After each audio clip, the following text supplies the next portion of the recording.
আসসালামু আলাইকুম। এখন বিশ্বে হিসাব নিকাশ চলছে যে ইসরায়েল এবং ইরান তো পাল্টাপাল্টি হামলা করলো। এতে যদি হিসাব নিকাশ করা হয় তাহলে এখনও কিন্তু পাল্লাটা ভারী কিন্তু ইসরায়েলের দিকেই। কোন পাল্লা? লাভের পাল্লা। যদি একেবারে পরিষ্কার ভাষায় বলতে হয়, সেটা হচ্ছে যে যদিও ইসরায়েল সরাসরি ইরানের ভূখণ্ডে হামলা চালায়নি, কিন্তু সিরিয়ার রাজধানী দামেস্কে যেই ক্ষয়ক্ষতি করেছে, একেবারে রীতিমতো প্রাণহানি, তাতে 7 জন শীর্ষ কমান্ডার, জাহিদি ছিলেন তার 1 নম্বর, 7 জন এবং মোট 13 জন কিন্তু ঘটনাস্থলে মারা যায়, পুরো ভবনটা গুড়িয়ে যায়। সেই তুলনায় আবার ইরানের দিকটা যদি হিসাব করা হয় যে তারা পাল্টা কী করলো, সেখানে কিন্তু খুব সামান্যই বলা যায়। যদিও 300 তারা ক্ষেপণাস্ত্র ড্রোন ছুঁড়েছে, কিন্তু অধিকাংশই তো যেভাবে হোক না কেন আকাশপথেই ধ্বংস করা হয়েছে। 1-2টা লক্ষ্যস্থলে আঘাত এনেছে, কিন্তু সেখানে বড় ধরনের কেউ মারা গেছে কোনো সেনা কর্মকর্তা বা কমান্ডার এমন কিন্তু খবর পাওয়া যায়নি। তাহলে এখন প্রশ্ন হচ্ছে, তাহলে কি ইসরায়েল খুশি মনে এটা মেনে নেবে? না, ইসরায়েল কিন্তু খুশি মনে মেনে নেওয়ার মতো দেশ না, এবং তারা বলেছে তার এটি জবাব দেবে। যদিও মার্কিন যুক্তরাষ্ট্র সহ সকল দেশ এই অধ্যায়ের এখানেই জবানিকা টানতে চান, অর্থাৎ পাল্টাপাল্টি হয়েছে, সুতরাং আর বাড়ার দরকার নেই। এখন কি হবে, আসলে কি হবে এর বিষয়টা নির্ভর করছে ইসরায়েলের উপর। ইরান বলেছে যে তারা তাদের লক্ষ্য পূরণ হয়েছে, ইসরায়েল যে হামলা করেছিল তার লক্ষ্য তারা পূরণ করেছে। এখন নির্ভর করবে, যদি ইসরায়েল আবার এর হামলার পাল্টা জবাব দিতে যায়, তাহলে আরও শক্তিশালী, অর্থাৎ 10 গুণ বেশি ক্ষতি করবে এইরকম হামলা দেওয়ার মতন ক্ষমতা ইরানের আছে। এখন ইসরায়েল কি ইরানের এই হুমকি, অথবা মার্কিন যুক্তরাষ্ট্র সহ অন্যান্য সকল দেশ যেখানে কেউ আর চায় না যে এটি আর বিস্তৃত হোক, সেটি কি মেনে নেবে নাকি নেবে না? এটি নিয়ে হচ্ছে বিবিসির একটি বিশ্লেষণ।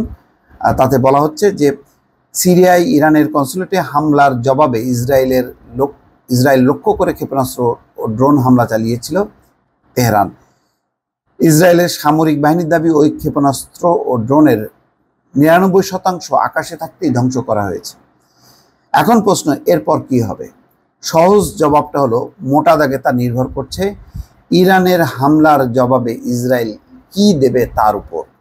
শনিবার ওই হামলার পর ইরানের ভাষ্যটা ছিল এইরকম: হিসাব চুকিয়ে দেওয়া হয়েছে, এখানেই ইতি টানছি আমরা, আপনারা পাল্টা হামলা চালাবেন না, এর ব্যতিক্রম হলে জবাবে আমরা আরও শক্তিশালী হামলা চালাবো, ওই হামলা আপনারা রুখতে পারবেন না।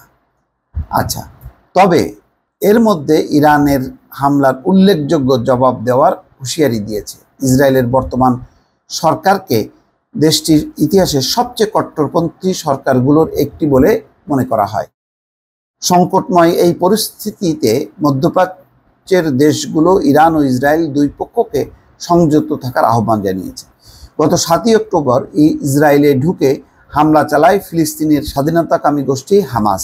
জবাবে সেদিন থেকেই ফিলিস্তিনের গাজায় নির্বিচারে হামলা চালিয়ে যাচ্ছে ইসরায়েলি বাহিনী। তাই বিভিন্ন দেশ থেকে যতই সংযত থাকার আহ্বান জানানো হোক না কেন, গতকালের হামলার জবাব ইসরায়েলের বর্তমান যুদ্ধকালীন সরকার দেবে না এমন সম্ভাবনা কম। অর্থাৎ যেখানে তারা কোনোভাবেই গাজা হামলা থেকে নিবৃত্ত হচ্ছে না, সেখানে ইরানের এইরকম একটি হামলার তারা জবাব না দিয়ে বসে থাকবে, এটা মনে করা ভুল। কারণ ইসরায়েল হচ্ছে একটা যুদ্ধবাজ রাষ্ট্র হিসেবে ইতিমধ্যে বিশ্বে চিহ্নিত হয়েছে। তারা নির্মম প্রতিহিংসা, প্রতিশোধ ছাড়া তারা আর কিছু ভাবতে পারে না। তবে ইসরায়েল চাইলে প্রতিবেশী দেশগুলোর কথায় কান দিতে পারে এবং সেই অনুযায়ী কৌশলগত ধৈর্য ধারণ করতে পারে। এর অর্থ ইরানের মতো একইভাবে পাল্টা হামলা না চালানো এবং এই অঞ্চলে হিজবুল্লাহর মতো ইরানপন্থী গোষ্ঠীগুলোকে লক্ষ্য করে হামলা চালিয়ে যাওয়া। এই কাজ বছরের পর বছর ধরে করে আসছে ইসরায়েল। ইসরায়েল যদি পাল্টা পদক্ষেপ নিতেই চায়, তাহলে গতকাল যেসব ঘাঁটি থেকে ইরান হামলা চালিয়েছে সেখানে দূরপাল্লার ক্ষেপণাস্ত্র ছুটতে পারে তারা, অথবা আরও বড় পরিসরে কিছু করতে চাইলে তারা ইরানের শক্তিশালী রেভলিউশনারি গার্ড কোরের বিভিন্ন ঘাঁটি, প্রশিক্ষণ কেন্দ্র ও কমান্ড সেন্টারে হামলা করতে পারে, তবে এতে ইরানের পাল্টা প্রতিশোধ নেওয়ার ঝুঁকি বাড়বে। এখন প্রশ্ন উঠছে যে যুক্তরাষ্ট্র কি করবে? ইসরায়েল ইরান পাল্টাপাল্টি হামলার জেরে এই অঞ্চলে মার্কিন বাহিনী কি তেহরানের সঙ্গে পুরোপুরি যুদ্ধে জড়াবে? উপসাগরীয় অঞ্চলে 6টি আরব দেশ যুক্তরাষ্ট্রের সামরিক স্থাপনা রয়েছে। মার্কিন সেনারা সিরিয়া, ইরাক ও জর্দানে অবস্থান করছেন। যুদ্ধের ব্যাপ্তি বাড়লে এসব দেশে মার্কিন বাহিনী ইরানে ক্ষেপণাস্ত্র নিশানা হতে পারে। পাল্টা হামলার শিকার হলে ইরান আরেকটি পদক্ষেপও নিতে পারে। এর হুমকি অবশ্য তারা বহু আগে থেকেই দিয়ে আসছে, সেটি হলো কৌশলগতভাবে গুরুত্বপূর্ণ হরমুজ প্রণালী বন্ধের চেষ্টা করা।